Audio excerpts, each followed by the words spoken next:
12 o'clock and we're going to wait a few minutes. This is Howard Newkirk from the Water Center speaking. We'll wait a couple minutes and then get started.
Well, good afternoon, everybody. My name is Howard Newkirk. I'm the Executive Director at the Water Center at Penn.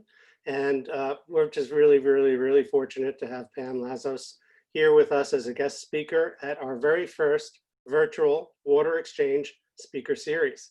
And Pam's going to be talking to us about pharmaceuticals, plastics, PFAS, and partnerships. 3 problems and a solution to water pollution. Interesting. Well, I'm very excited to hear Pam's talk, and I'd just like to first just welcome you to the Water Exchange webinar. Programming for this is normally, and this was expected as everything else, was going to be done live on campus, but this is a pretty nice way to quickly and efficiently spend an hour, learn something new, perhaps make some new contacts, and so thank you all for being here. Next slide. So the Water Center at Penn is, for those of you who don't know, is an applied research and academic center located on the University of Pennsylvania campus. Our focus is really to identify real-world solutions to our greatest water challenges. Our focus started off really on urban systems, and urban systems can be big, small cities. We're doing a lot of work looking at how small cities are dealing with the economic changes that we've been seeing since the last Great Recession of 2008. And our research agenda is diverse, keeps growing. We're now very much involved in the Three Rivers area and helping them prioritize a number of what the most important environmental issues that need to be resolved and giving them a roadmap how to do that. And we're working on this side of the state, on the Delaware River, looking at issues about primary recreation on the working Delaware River, which really translates into, can you swim in the Delaware? You can follow us, and because I'm not going to go into detail about all the things we're doing, I'd love for you to follow us on our website. We have lots of social media. You can see the information on the left-hand side of the screen. Our social media presence is big and growing. And please sign up for our Water Exchange quarterly newsletter while you're there. And in addition to that, one of our greatest recent accomplishments has been to assume the editorial and publishing rights for the globally distributed peer-reviewed journal called WH2O Journal of Gender and Water. And you can see that on the right-hand side of the screen. It's an open access journal serving as a forum to discuss issues related to water and gender, as it relates to women's access to water in developing countries, as well as gender equality in the US and European water system markets. So it's a very time-relevant set of topics. The magazine already has 7 volumes out, And we're looking to take this and bring this to the next level. If you want to help write, if you want to help on the editorial board, you can contact us at watercenter@sas.upenn.edu. So our media services are really designed to share a wide breadth of information on a variety of water topics and give voice and perspectives on the local, regional, national, and yes, on the global water issues. Next slide.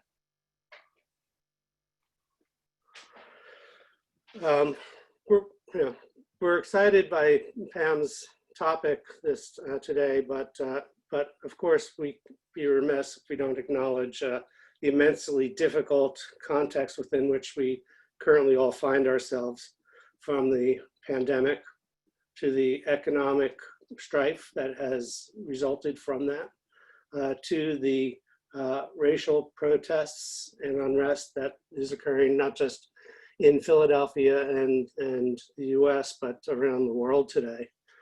Racial injustices and inequities that are bravely being confronted around the world stage are especially relevant within the what I call the water world. Water is the universal connector. We all deserve the right to safe and affordable water. We've been working on these issues for any number of years now, and we're really starting to hone in on these issues of equity and justice and systemic racism and institutional racism and understanding.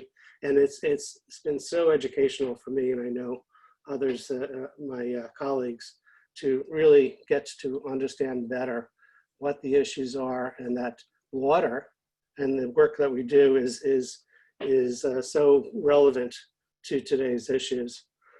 After all, we all deserve the right to safe, affordable drinking water, access to rivers and streams that are fishable, swimmable, and accessible, to live in homes safe from floods, from sewage in our basements, and lead and other contaminants getting into our drinking water. Our local water utilities, the leaders of these utilities, many of whom I know very well, are in an interesting position because they're uniquely situated to work towards these equity and healing issues in our communities. Water is a very one-on-one business, and you have the opportunity to be out in the community, and you also have the opportunity that a lot of infrastructure changes are happening at this time, and to put the equity lens onto the work that we're doing can really help alleviate some of the basic problems that we have in our cities today. The Water Center is excited to continue its work of establishing a vision for systemic change in our water environment and a roadmap for how we can make that vision possible. We can adapt existing water policy, water systems, water practices, such that we do what we've always done, which is protect public health and the environment, but we can also be encouraging innovation, growth, resilience, sustainability, and perhaps most importantly, equity and justice. So together we can help heal a small piece of the injustices in our world while making a big difference in how we live. Next slide. Okay. So just 1 minute on what we'll be doing today. I'll be introducing in 2 minutes Pam Lazos, who's going to give a great presentation to us. And following that, we're leaving 15 minutes for questions and answers. And love for you to throw in some really good thinking questions. Let's try to stump Pam. Sorry, Pam. Well, let's try to come up with some great questions, and feel free to submit those questions during the presentation. You'll see not to use the chat box, but to use the box that's shown here, the Q&A box. That's where we will be looking for those questions, and my team, who I didn't mention yet, Meg and Andrea, who've been working on this, and thank you guys for putting this whole webinar together and all the hours you've put into this. Meg and Andrea will be looking at these questions and feeding them to me to feed to Pam at the end of the presentation. Please note that we are recording the program today and we do plan to make it available on our website. When you, one last thing is when you do put in a question, please include your name and include your organization. We'd love to follow up with you later if we don't get to your question during this session. Next slide. Okay, without any further ado, I'd love to introduce Pam Lazos. Pam is an environmental attorney serving as Senior Assistant Regional Counsel at the US EPA Region 3 in Philadelphia. Her current work with EPA is mainly in enforcement and compliance of the Clean Water Act and the Safe Drinking Water Act. So that's a huge breadth of areas to be working in. She's been there since 1990, working on civil and administrative settlements for improvements to wetlands, wastewater treatment, safe drinking water, oil spill remediation, underground injection wells, and Superfund sites. And Pam, I don't know how we have not met during our years, common years at Philly Water, because these are all very hot issues that keep recurring in our business.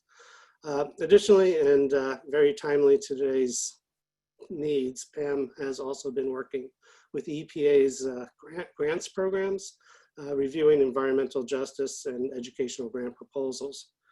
Pam is an author, a blogger, and she's a board member of the Global Water Alliance and is a former chair of the Girls in STEM for the Junior League of Lancaster.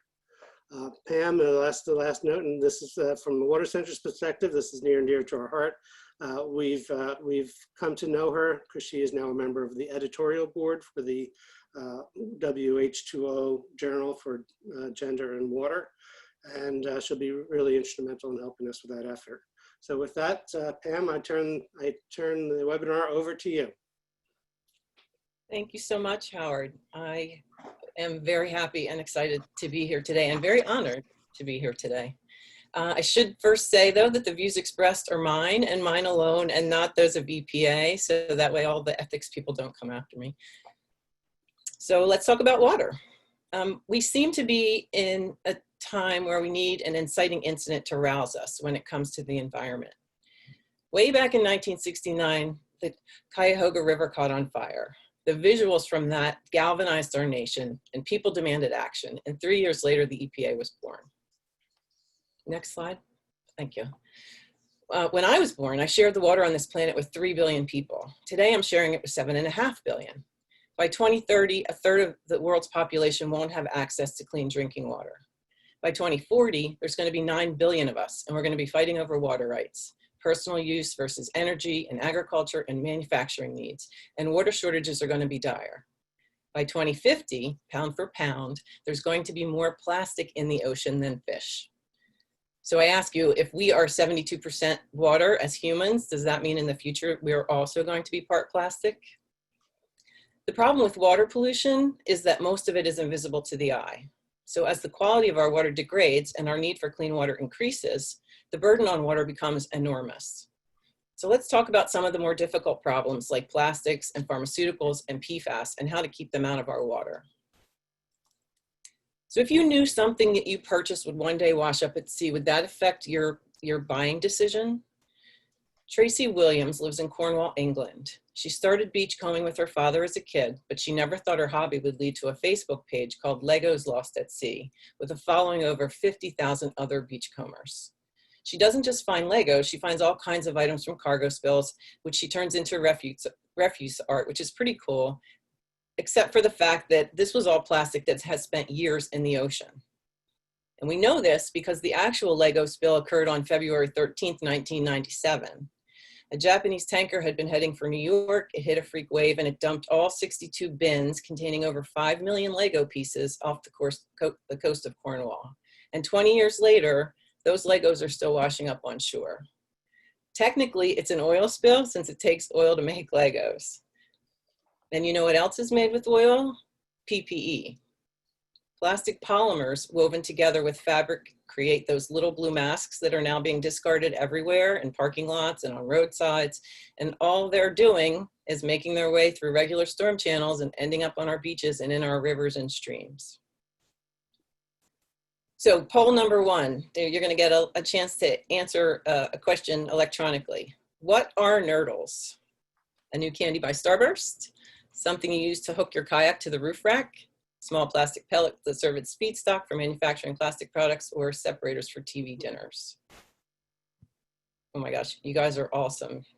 You don't need me. You can give this presentation.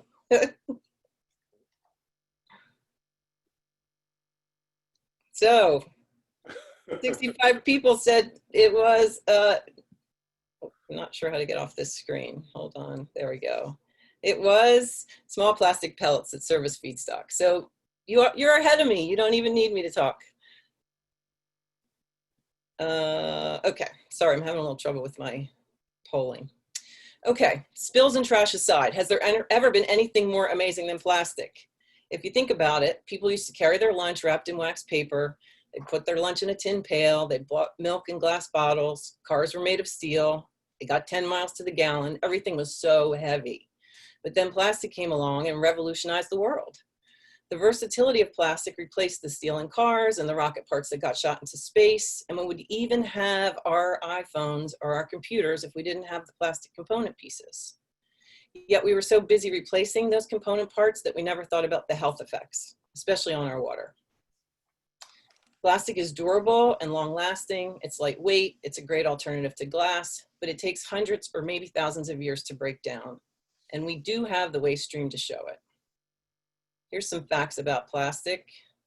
9 billion tons of plastic have been produced since the 50s when it was first introduced, and virtually every piece of that plastic that was ever made still exists in some shape or form. And that's because only 92% of plastic waste 92% of plastic waste has not been recycled. 2 million single-use plastic bags are distributed worldwide every single minute, and the average working life of that bag is 15 minutes. Around the world, 1 million plastic bottles are purchased every minute. And the worst one is there's more microplastic in the ocean than there are stars in the Milky Way. So we've manufactured more plastic in the last 10 years than in all of the last century, which is the really scary part since it doesn't go away. And 70% of all this plastic has ended up in the bottom of the ocean. What didn't sink has been washing up on beaches or floating around as part of the Great Pacific Garbage Patch, which is a 617,000 square miles of plastic debris. So it's twice the size of Texas. And if that's what's on top of the ocean, then what's at the bottom of the ocean is going to be a mess. 8% of plastic gets recycled. 16% gets incinerated. That leaves 76% of those 9 billion tons sitting in a landfill, or floating around in the ocean, or making its way to the river. We need plastic, there's no doubt about that, but we don't need it the way we think about it, that we think we do. So let's look at the sale of bottled water, which I believe to be a lucrative scam. Water is a practically free resource. It requires virtually no modifications other than pumping it out of the ground, filling a bottle, slapping a label on it, and charging $1.50 or more for something that already belonged to all of us in the first place. The water in those plastic bottles was destined for your well or some other communal use, such as agriculture or anything. And soon your well may be dry. Meanwhile, plastic bottles are being landfilled at a rate of 1,500 bottles per second. That's 40 billion bottles a year. A common misconception is that bottled water is safer than tap water, but bottled water isn't regulated by the EPA, not the way tap water is, and that leads to poor quality. At least poor quality control.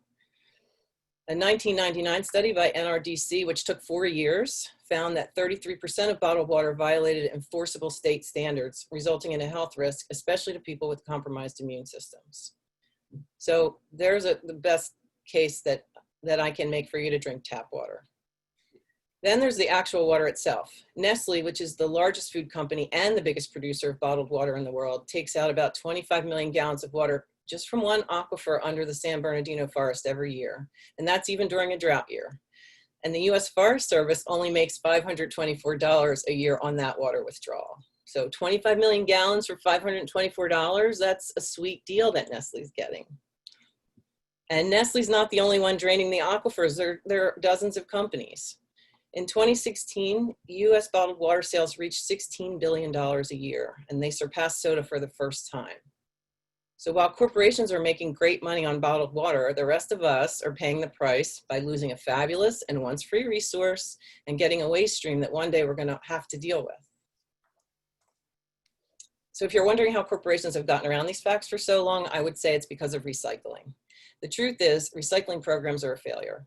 When you see those chasing arrows, you assume something's recyclable, right? But you'd be wrong. Of the 7 kinds of plastic manufactured, only PETE, which is the clear plastic used for water and soda bottles, and HDPE, which is the opaque plastic used for milk jugs and laundry detergent, are recycled. And that's only at a rate of 30%. The rest, for various reasons, ends up in a landfill. And that's usually because it can't be separated, or it's contaminated with food waste, or it hasn't been properly identified, which is where the coding comes in. The industry's known about these problems for decades. They know it's not the answer to the problem, yet by promoting it, they put the onus on the consumer, and by doing so, the industry buys itself more time. Interestingly, with oil prices declining and the use of green energy on the rise, plastics have become the bread and butter of oil manufacturers, which means that they're not going to give this cash stream up that easily.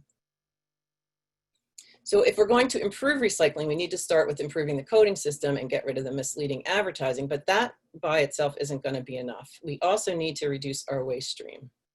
So it sounds to me like it's time to skip the plastic bottle and buy yourself a stainless steel model and belly up to your safe and regulated kitchen tap water and fill that sucker up. There is some good news. Scientists have discovered a bacterium that eats plastic. The studies are still in the preliminary stages, but they look very promising. And there's also worms. Generally, the worms were used as fish bait, but fishermen found one worm trying to eat its way out of a plastic bag. So now scientists are studying worms. And then there's my favorite, the plastic-eating mushroom, Pestaloteuthis microspora. It's a rare species from the Amazon rainforest, and it enjoys snacking on plastic and converting it into clean soil. And it's also tasty sauteed in olive oil and garlic. Actually, I never tasted it, it's rare. But kidding aside, it is edible because somehow the mushroom is able to remove all the toxins and convert them to clean soil. And on the legal side, on February 10th, 2020, Senator Tom Udall and Representative Alan Lowenthal introduced the Break Free from Plastic Pollution Act, which goes after, among other things, single-use plastic bags, which are the ones that have the 15-minute working life. So it seems like we should be banning them. It's not law yet, but fingers crossed. And then there's tons of enviro groups like For Ocean, which is literally trolling the seas to collect plastic. And so For Ocean has collected over 9 million pounds since 2017 and turned it into products which they then sell. So what if we thought about water the way we think about oil or other products, as a valuable commodity? What if the corporations paid fair market value for the water, or thought about recharge instead of draining the aquifer, or incorporated the cost of dealing with the waste stream into every plastic bottle they sold? Well, the price of water would definitely go up and sales would probably go down, but maybe that would be a good thing. Do you think companies would charge $10 for a bottle of water, or would they figure out how to engineer the product in a way that didn't leave such a giant footprint? And remember that plastic eating mushroom we just talked about? It has hardworking friends. Mycelium, which are the fungal network of thread-like cells that are kind of like the root structure of mushrooms, are being used to make more recyclable packaging. It has the same properties as polystyrene, except it can decompose in the garden when you're done using it, and it has no toxic after effects. So, a few months to break down or a few 100 years to break down, which is better for the environment. Mushrooms are being studied for all kinds of things, including myco-reforestation and mycofiltration, which could assist us in riparian buffer restoration. And I think personally that mushrooms are going to be a game changer in the 21st century, maybe even one of the greatest discoveries that we've found lately for improving our environment, because they're especially helpful for improving our waste stream. But for now, let's move on to pharmaceuticals. We all are a cornucopia of chemicals. Some we ingest on purpose, some are thrust upon us through the air or the water, our skin, our clothing, and some come through our food. But no matter how we get them, they're part of the modern life and virtually impossible to avoid. The manufacture of pharmaceuticals requires tons of water at the beginning, at the conclusion, and everywhere in between. And it requires pure water. So since the Earth's water bodies and our human bodies both depend on clean water survival, we need to make sure our interests are aligned. Poll number 2. Congress created the Pure Food and Drug Act of 1906 after the public went berserk following the release of which book? The Sun Also Rises by Ernest Hemingway, The Jungle by Upton Sinclair, Silent Spring by Rachel Carson, or Call of the Wild by Jack London. This one's a little trickier. So now I know everybody's into water, but maybe not literature quite as much. Okay, it looks like The Jungle by Upton Sinclair, which, if you guessed that, you would have been right. Actually, Silent Spring wasn't written until 1962, I think. The other ones, Jack London did write that in the early 1900s, and I think so did Ernest Hemingway. So what is today known as the FDA started as the Pure Food and Drug Act of 1906 after The Jungle was released, because in that book, Sinclair described the horribly unhygienic conditions in the Chicago stockyards, and people just couldn't deal, and rightfully so. And who worked in those stockyards? Immigrants. Just like today, the lower socioeconomic runs of society most often have the fewest environmental protections, and they often have very little say in the matter.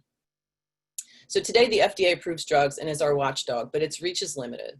The FDA doesn't have authority to recall a product unless it's been misbranded or adulterated. The other recalls, including recalls for safety, are up to the manufacturer to initiate. So this means at best that the pharmaceutical and cosmetics industries are self-policing, and at worst, people are going to die. Like with the Vioxx scandal, where over 100,000 people suffered heart attacks before Vioxx was recalled. But there's another side of this, and that is, how often are these very powerful drugs affecting our water? Well, a 2009 study from the University of Exeter found hormones in the water were causing fish mutations. There's a class of drugs known as anti-androgens. They're man-made environmental chemicals that either mimic or block sex hormones. They're used in cancer treatments and other drugs, as well as pesticides, and they reduce fertility in male fish, causing a feminizing effect, which is called intersex. The chemical cocktails that make their way to the surface water from all the drugs the world takes is disrupting the hormones of our aquatic inhabitants. And it's not just it's a global issue. It's not just regional. According to USGS, even wild-caught fish are intersex. In 2015, a USGS study of 19 national wildlife refuges in the northeastern US, which includes Tinicum Marsh, which is just up the road a piece, as they say, found 85% of smallmouth bass and 27% of largemouth bass were intersex. And in the Missisquoi National Wildlife Refuge in Vermont, which is one of the most productive and pristine wetland ecosystems in the Northeast, science found an abundance of fish with bizarre abnormalities, which suggested exposure to hormone-disrupting water pollution. So antibacterials such as triclosan can also cause endocrine disruption. Triclosan was great at killing microorganisms, which is why hospitals started using it as a sterilization agent in the 70s. But then manufacturers started adding it to soaps and toothpaste and other products as an antibacterial agent in overwhelming numbers. For what, I'm not sure, because soap already is an antibacterial. But what happened next was that the CDC found triclosan present in 75% of the US population's urine samples. In addition to its being overused, it results in us developing an immunity to the chemical sterilization features. So when we need the product, like if you have to go into the hospital and you need surgery, the product might not work for you. Further studies found that when triclosan reacted with sunlight, it degraded to form dioxin in surface water. Well, dioxin causes cancer, it causes reproductive problems, it damages the immune system, it can disrupt hormones, and like plastic, it takes a really long time to break down, so it becomes more dangerous as it bioaccumulates. In September 2016, the FDA issued a final rule banning over-the-counter antiseptic wash products that contain triclosan, along with 18 other of the same types of chemicals, because the manufacturers had failed to demonstrate safety from long-term exposure. The manufacturers weren't shocked. They'd already been feeling enormous public pressure, and so they had begun removing triclosan from soaps and toothpaste several years earlier, which just goes to show you, you have an impact. Triclosan is also classified as a pesticide, and it's used as a material preservative in many products, and there's some of them on the slide: fabrics, vinyls, plastics, textiles, and these are regulated by EPA. Triclosan's conditional registration was up in 2018, but at that time, EPA determined there wasn't enough information to pull the product, so it's still being studied and it's still being used. Now, triclosan is a great example of overlapping regulations. When it's used as a beauty aid, like in antibacterial soaps, it's regulated by the FDA because it's a personal care product. And when it's used as a pesticide, it's regulated by EPA, which means we have one chemical, two different results, and we're leaving water to sort out the mess of it, which we shouldn't be. So if you remember from 5th grade science, water does the same thing over and over again. It condenses, precipitates, infiltrates, transpires, and evaporates. While 70% of our world is covered with water, only 3% or less is potable, which means our water supply is very limited.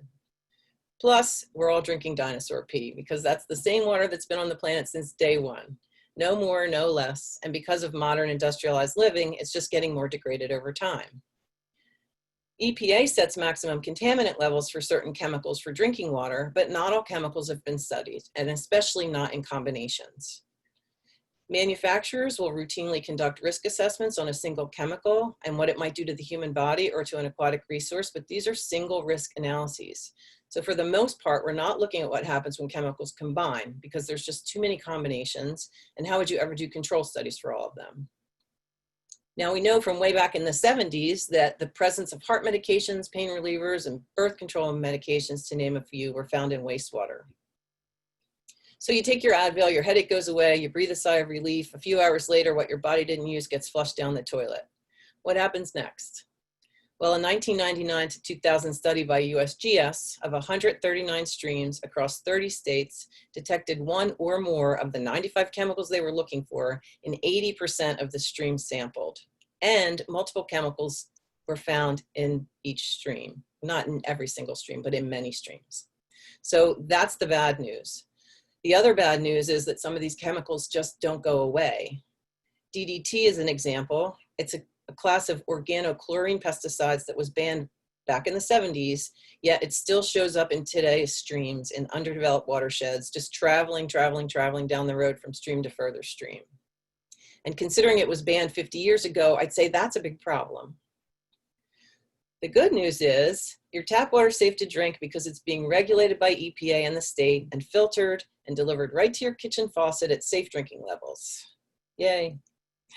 The other good news is that the manufacturer of pharmaceuticals requires pure water. So at least our interests are aligned with pharmaceutical manufacturers on this point. It's always good to have an ally.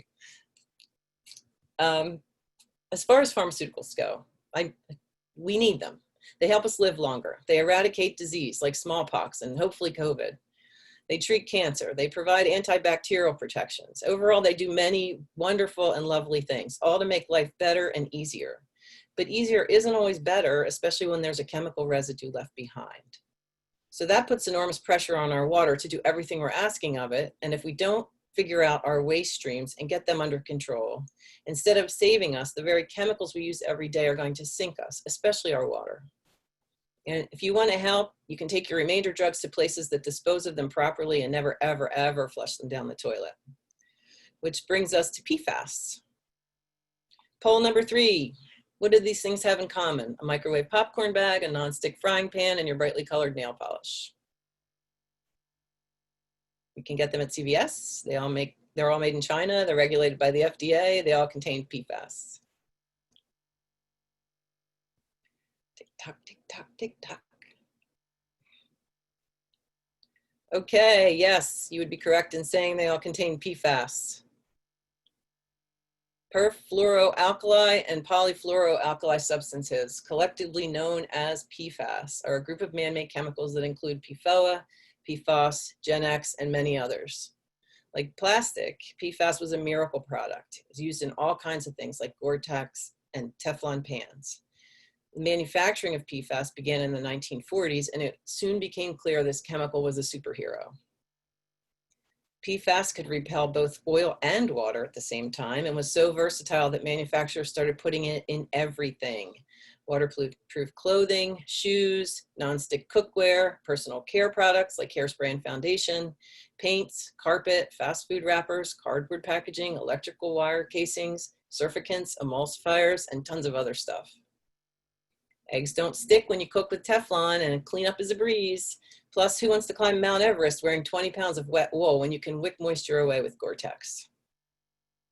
Even airports and army bases were using PFAS in their firefighting foam. What a product! Unfortunately, our greatest triumphs are often our Achilles heel, as the widespread use of PFAS has made them insanely persistent in the environment. The name PFAS describes the entire suite of chemicals with a fluorine and carbon bond that's so strong that they've been dubbed forever chemicals. There are about 5,000 of them under this umbrella, but the two most studied are PFOA and PFAS, and while PFAS has been phased out of production, there are plenty of replacements. PFAS chemicals migrate through air, water, soil, food, even dust, and they're used in packaging, extensively used in packaging. Likely exposure routes are through food or water contaminated with PFAS and through our skin via the personal care products and clothing that we use. For instance, if the Teflon gets scratched, the chemicals in the coating are released, so you get to have PFAS with your eggs. Now, the FDA found PFAS contamination in a lot of food sampled at the grocery store, including seafood and even chocolate cake. Try to remain calm when I tell you that the PFAS levels in the cake were at 250 times the federal health advisory level. It seems unfair somehow, doesn't it? Currently, there are no MCLs, which are maximum contaminant levels for PFAS in drinking water. It's just a health advisory, and the level is 70 parts per trillion, which is about 3 drops in an entire swimming pool. It's not an enforceable regulation, but it is driven by a risk assessment. Health effects of PFAS include cancer, liver damage, developmental issues, and more. A report by CDC found PFAS in the blood serum of practically everyone in the United States. So there's that. The number has been going down since PFAS was removed from consumer products, which is good news. And the industry is replacing the old chemicals with shorter carbon chain chemicals like Gen X, but we don't know a lot about these shorter chain chemicals. So more research needs to be done to understand the fate and transport and exposure routes. And that's going to take more time, which is the not so great news. Regulating PFAS is a very complicated issue, but that doesn't mean that the water utilities haven't figured some things out. So PFAS are resistant to chemical treatment, but they can be removed using granular activated carbon, reverse osmosis, and ion exchange. And who knows what else, because things are always being developed. So the utilities do have tools to address this contamination, but maybe you're asking what you can do to help. I would say the best thing to do is look for products that use minimal chemicals. Check your tags. Like, do you need to have that? Well, I mean, we do need Gore-Tex, but look at some of the other things. Sometimes 100% cotton is better than something else. And it's not everything, but it's a start. Which leads me to my final topic, which is partnerships. And it does feel almost irreverent to talk about the environment when there's such a cultural and societal upheaval going on. Racial and social inequality are at the forefront of almost every discussion today, and almost overnight, a topic we've ignored for centuries is now front and center, and it's all being experienced under the umbrella of COVID-19. So against that backdrop, with the pandemic, which has threatened to cut our health and economic legs out from under us, I would like to suggest that ignoring the environment all these many years is one of the reasons why we're in this mess. But if we make some changes now, there may be still time to turn it around. About 15 years ago, I was in Portland, Oregon for an EPA stormwater conference, and we spent a lovely day out in the field in the residential neighborhoods, going from curbside rain gardens to bioswales to on-street containment, which were all these stormwater management techniques that were instigated by the city, but kept up in conjunction with the residents and local enviro groups.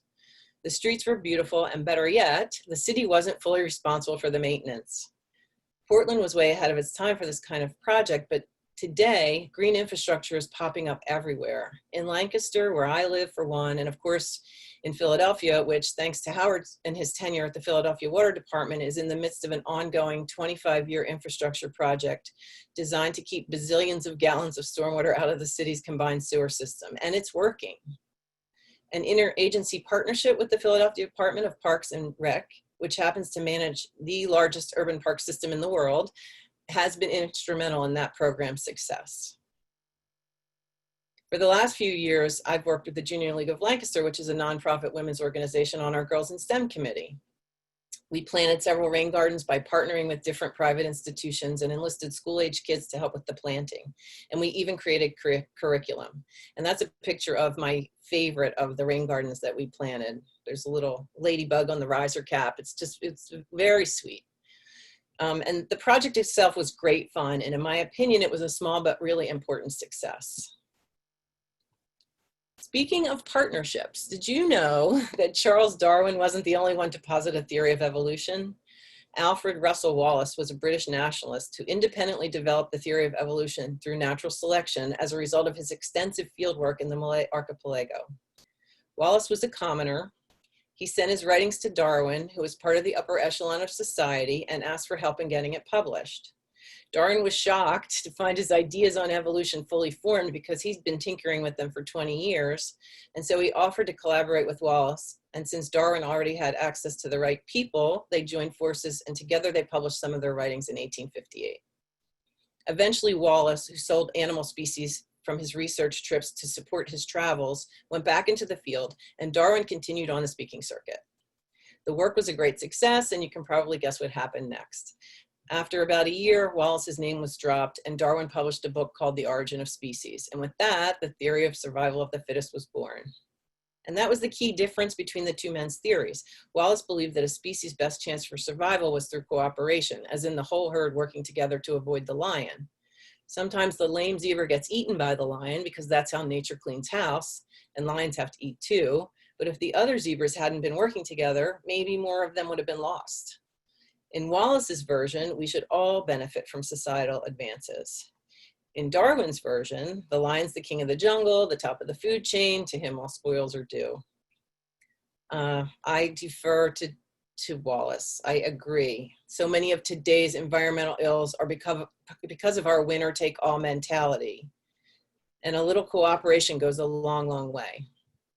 Imagine a world where companies always considered the triple bottom line of people, planet, and profit, where cooperation rather than competition entered into every boardroom decision. That may seem like a distant dream, but until then, we can do some things to fix things. For starters, we can vote with our feet and our wallets. If you live in a consumer-driven society, that means you have the power. If you don't like something, don't buy it. Skip the bottled water and invest in a stainless steel one. The pre-pandemic demise of single-use plastic is a perfect example of consumer-driven choices pushing the economy in a better direction. Next, read labels and do your own risk-benefit analysis. So many pharmaceuticals and personal care products really aren't environmentally friendly. Is there a natural alternative you could purchase that would be easier on your body and the water supply? Put pressure on manufacturers by rejecting harmful products like triclosan and watch them disappear. Next, think globally and act locally. Consider your health and well-being holistically and then make the everyday decisions in support of that. So eat locally grown vegetables, use less packaging, ride your bike instead of drive, walk, buy organic. All these things result in more health and less waste, especially on the water supply.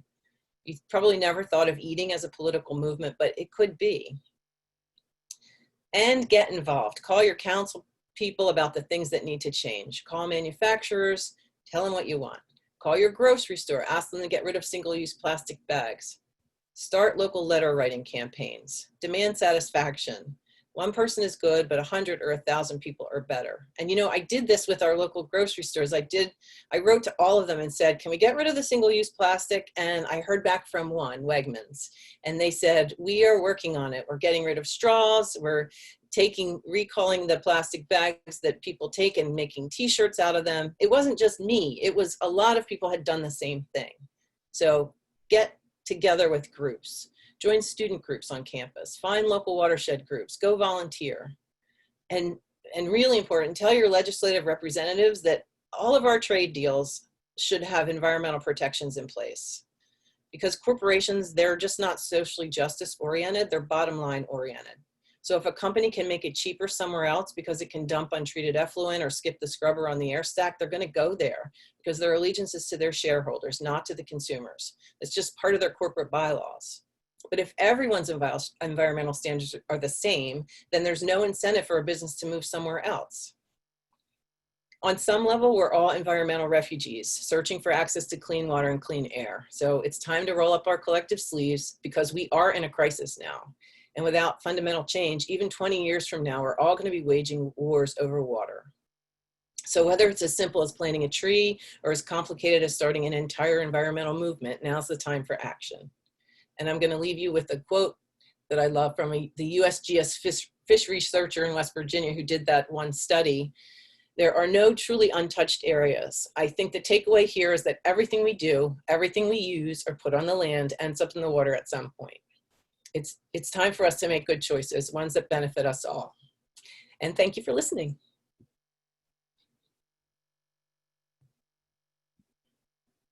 Well, thank you. Thank you so much. That was a really great presentation. Really enjoyed it. I wish I hate about this because I kind of like this kind of approach to a webinar, but where's the applause? Where's the people looking at you? And so I'm gonna, since I'm the one who's online with you, I'll give you for everybody. Thank you. I will tell you that there were over 90 attendees, and there still are over 90 attendees, which means which is a very good sign to tell you that that was a great presentation. So thank you very much. We have a number of questions that have come in, and I like this first one, and just a shout out to Jessica Sanchez, GRBC. Hi, Jessica. When the plastics industry suggested the recycle logos, why didn't the government require that the industry would actually reuse the recyclable materials? You know, I guess, Wow. should I reword that a little bit, or? No, you know what? I think it really all comes down to dollars and lobbies and that kind of thing. And I am speaking with a sympathetic audience when I say that. I'm pretty sure, right? It's the Water Center. I have to say, in 1990, when I was in law school, I wrote a paper on why we needed a federal recycling law. And the journal of the Environmental Law and Technology Journal wouldn't publish it. They said it wasn't sciencey enough and it wasn't legal enough. 30 years later, we still don't have a federal recycling law. So why? I think that the political will just is lacking. And that's the problem with a lot of these things, especially when there's a lot of corporate dollars on the other side pushing a certain agenda. Great. Next question also comes from Jessica. How did the PFAS get into the chocolate cake? I am going to guess it might have been from packaging, but it could have been from the water. It could have been from the ingredients. I mean, PFAS is really ubiquitous, and it's been around since the 40s. And originally, it was just the effluent was just, running out into the water. Now, I don't know what manufacturing standards are for the kind of water they use, but I'm going to guess that packaging was the way it got in because it sloughs off. The same way it sloughs off clothing into your skin and it absorbs through your skin. Okay, here comes this is a tough question from Drexel University, Erin Wright. She wrote, can you explain more about tap water regulation? I can help you with this one. Take it away, Howard. You're the expert. When there are millions of people who do not have access to safe water. So, well, you want to take this one, or you want me to? Yeah. Well, we do what we can. My answer is we all do what we can. EPA has been working so long and so hard to develop the drinking water regulations, and a lot of it has to do with perception. And a lot of it has to do with just how we all perceive what is safe and what is not safe. And then the scientists, this is like Dr. Fauci, he's up there telling you what you can do, what you can't do. well, somebody has to do that for water also. And it's always a balance. You're balancing risk, some level of risk. Nothing is risk-free. You look long enough into anything and you will find everything. So it's everything's out there. I don't know, did you want to? I would just add that the billions of people that don't have access to clean water are not in the United States, although there are some subset of the population in the United States that doesn't have access to water, for instance, in some areas in Appalachia. But for the most part, people who have a tap and get water through their local utility, that water is safe here in the United States. If you're in India or if you're in Pakistan or some other in Africa, that's a whole different ball game because there's not even running water in a lot of these places. So yeah, if it's being regulated, the assumption, and it's not even just an assumption because the water's tested every day, is that your water is safe. Well, every once in a while you get a one-off like Flint, but there are risks, as Howard said. Did you want to talk about Flint? Or should I go to the next question? So Mary Maddox writes, what gives you the most hope for the future, especially given our current, well, okay, I'm going to say this part, you have to answer this part, given our current administration's denial of climate change, et cetera. Forget about that part. Just what gives you the most hope for the future? My children are so environmentally tuned in, and it's not because I have been working for EPA. Their friends are all the same. The hope for the future for me is the next generation. So all I can do is hope to pass on what I've learned to the next generation of decision makers and just pray that they follow through and that they don't somehow change their minds when they're in their 40s, which I think is what happened to a lot of people, that are my age, and that we do make these kind of changes. It takes huge political will, and it's not going to be cheap. And we just all need to think together on the subjects. Thank you for the question. Yeah, I agree. I mean, I'm old, so I've been at Philly water for generations, really, and you see the change happening. You see the young people coming in with new ideas, and they don't care that they don't make any money working for government. They realize that they can, thank goodness, but they come in and they understand that there's a lot of things that they can do, and there's a lot of changing the world, and the perspective that you can change the world or just a little piece of it. And I think there is a lot of hope, and especially in these horrible times that we're in right now. You wonder, is it all for a purpose, and are we really going to solve a number of our societal environmental problems? So anyway, I'm supposed to be asking the questions. I'll ask one about bottled water and EPA and FDA. I mean, why doesn't EPA just regulate the bottled water?